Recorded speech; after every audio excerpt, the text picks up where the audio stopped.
le Midrash dit, il a pris un fer, un bâton en fer, et il a mis sur le puits et il est monté dessus. Pourquoi? Parce qu'à ce moment-là, les magiciens, Paro, il a demandé aux magiciens où il se trouve Moshe Rabbeinu. Ils ont dit, il est sur un pont il est. Comme il était sur le fer, sur le puits, en bas il y avait de l'eau, les magiciens, ils ont pensé qu'il est sur un pont, ça veut dire qu'il se sauve, il passe une rivière. Donc, ils ont arrêté de le chercher, Moshe Rabbeinu. Maintenant, quel puits c'était?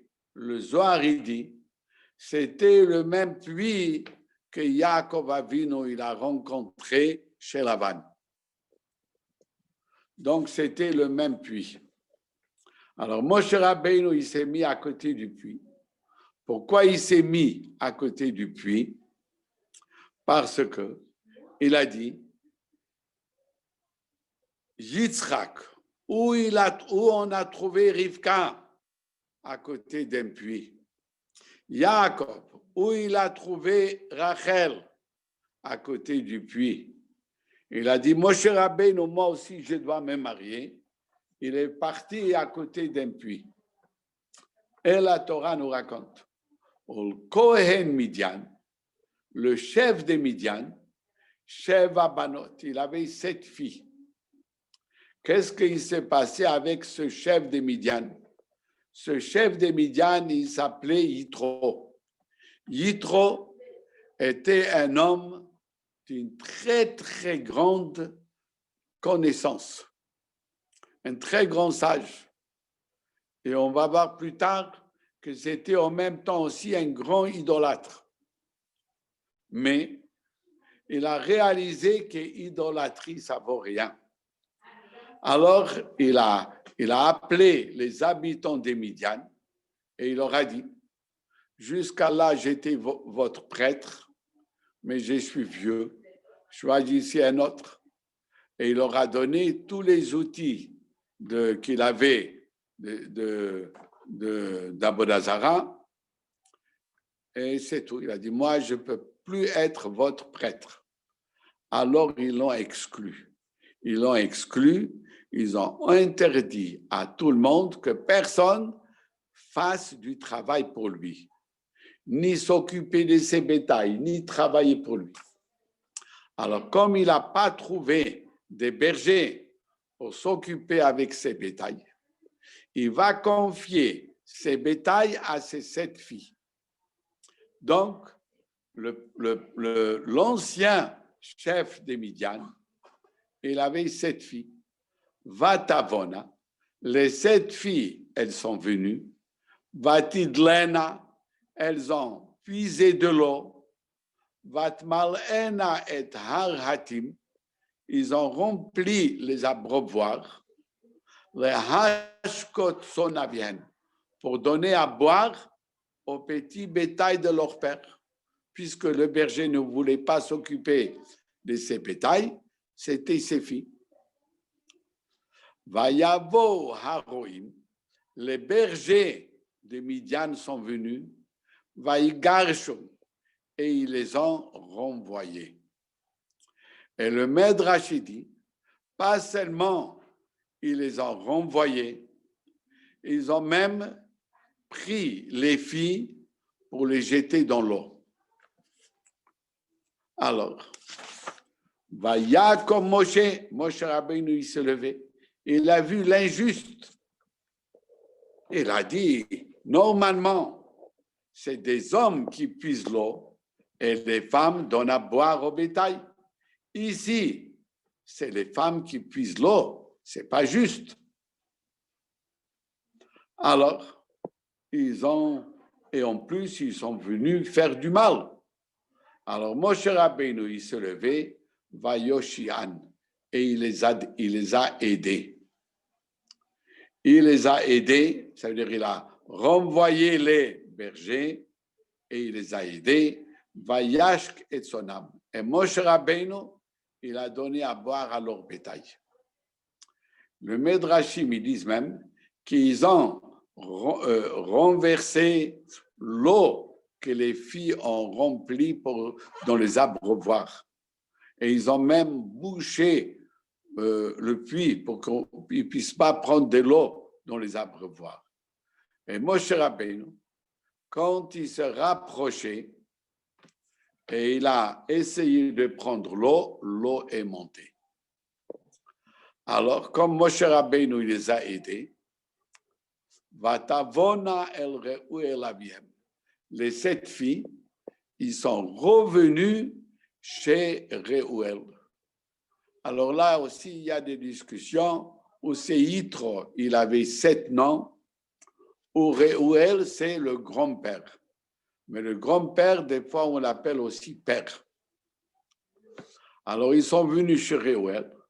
Vayomer, Reuel, il leur demande, Madoua, pourquoi Mihartem Bohayom? Pourquoi aujourd'hui vous êtes venus tôt? Parce que normalement, quand ils viennent donner à boire, les bergers le renvoient, et c'est le berger qui se sert en premier, et après c'est eux, et ils viennent tard. Et là, ils sont venus si vite. Il leur a dit, pourquoi vous êtes dépêchés de venir vite? Alors là, je vais vous dire quand même un petit médrash. Rabbi Akiva, il dit, quelqu'un qui essaye de rentrer dans une ville et sur la route, il rencontre des filles, ça veut dire qu'il va réussir. Comme Moshe Rabbeinu ici, il va fuir à Midian, il va arriver au puits et il va rencontrer les 7 filles. Et là, il va réussir. Comme ça, il dit Rabbi Akiva. Mais on va voir la suite. Alors, leur père ou leur grand-père, il leur demande pourquoi vous êtes venus vite. Va-tomarna. Elles ont répondu. Ish mitzri hitzilanu miyad haroim. Il y a un Égyptien qui nous a sauvés des bergers. Est-ce que Moshe Rabbeinu était un Égyptien? Non, il était juif. Pourquoi on dit un homme égyptien? Alors, il y a plusieurs explications. Une explication, comme il était habillé comme un Égyptien, ils ont pensé que c'était un Égyptien. Une autre explication, il donne un parabole. Il y a quelqu'un qui a été mordu par un serpent, un arod, c'est un certain serpent. La guérison, c'est vite mettre l'endroit où on a été mordu dans l'eau. Alors, la personne qui a été mordue par ce serpent, il est parti vite mettre le pied dans l'eau. Il est arrivé vers une rivière pour mettre les pieds dans l'eau. Il voit un enfant qui se noie. Il va courir et sauver l'enfant. L'enfant va lui dire, heureusement que tu es venu. Si tu n'aurais été pas là, j'aurais été noyé. Donc, tu m'as sauvé, merci. Alors, le monsieur, il répond, non, ce n'est pas moi qui t'a sauvé. C'est le serpent qui m'a mordu. Si le serpent ne m'aurait pas mordu, je ne serais pas venu ici. Donc, si je te sauvé, c'est grâce à qui? Au serpent. C'est ça que Moshe Rabbeinu a dit. Quand ils ont dit à Moshe Rabbeinu merci, Moshe Rabbeinu leur a dit non, ce n'est pas moi qu'il faut me remercier. C'est l'Égyptien qui j'ai tué, c'est lui qu'il faut remercier. Parce que c'est à cause de lui, je me suis sauvé, je suis arrivé ici. Donc, c'est à lui qu'il faut remercier. Ça qui dit Ishmitzri. Qui a causé, qui a fait que je suis venu ici, c'est un Égyptien que j'ai tué. Ça, c'est une des explications. Maintenant, on va donner un autre médrash. Un autre médrash qu'on traduit simple, que certainement, ils ont demandé à Moshe Rabbeinu qui il est, et il leur a dit que je suis égyptien. Alors, qu'est-ce que dit le médrash?